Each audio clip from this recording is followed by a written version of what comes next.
రెడ్డి గారి ఆదేశాల మేరకు ఈ రోజు రాష్ట్ర వ్యాప్తంగా ఈ డిఎస్సి పై జరిగిన అవకతవకలకి జిల్లా కలెక్టరేట్ ఆఫీస్ ఎదుట ధర్నా కార్యక్రమం వైఎస్ఆర్ కాంగ్రెస్ పార్టీ యువజన విభాగం తరఫున చేయడం జరుగుతుంది.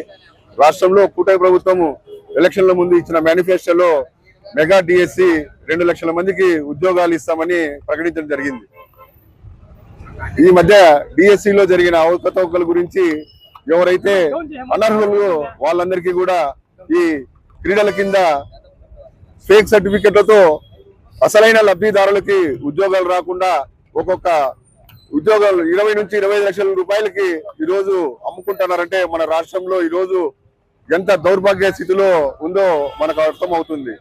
ఎంతో మంది యువతీ యువకులు ఎన్నో సంవత్సరాలు చదువుకొని కష్టపడిన వాళ్ళకి ఎవరికి ఈరోజు ఈ డిఎస్సిలో ఉద్యోగులు రాక చాలా బాధపడుతున్నారు. ఈ జరిగిన మోసానికి దగాకి ఎవరైతే మన విద్యాశాఖ మంత్రి లోకేష్ గారు వెంటనే రాజీనామా చేయాలి.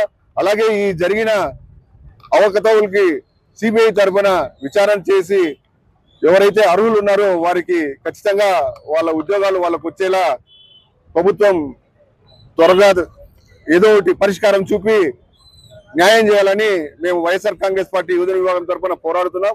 అలాగే ఎవరైతే దీంట్లో అనర్హులుగా ఫేక్ సర్టిఫికెట్స్ పెట్టి ఉద్యోగాలు పొందినారో వాళ్ళందరినీ కూడా కఠినంగా శిక్షించి ఇంకోసారి ఎవరైతే నిజాయితీగా కష్టపడి చదువుకొని వాళ్ళు లక్షలు వెచ్చించి కోచింగ్లు తీసుకొని సంవత్సరాల తరబడి వాళ్ళ టైంని వేస్ట్ చేసినందుకు కూడా ఈ ప్రభుత్వానికి రాష్ట్ర ప్రజలందరూ కూడా ఈరోజు చాలా పెద్ద ఎత్తున నిరసన వ్యక్తం చేయడానికి వైఎస్ఆర్ కాంగ్రెస్ పార్టీ ఈరోజు రాష్ట్ర వ్యాప్తంగా ఈ కార్యక్రమం చేపడుతున్నాం. ఖచ్చితంగా ఎవరైతే అర్హులు ఉన్నారో వారందరికీ ఉద్యోగాలు వచ్చేంత వరకు వైఎస్ఆర్ కాంగ్రెస్ పార్టీ తరఫున పోరాటం చేస్తూనే ఉంటాం. గవర్నమెంట్ కూడా వీటిని తొందరగా పరిష్కరించాలని హెచ్చరిస్తున్నాం.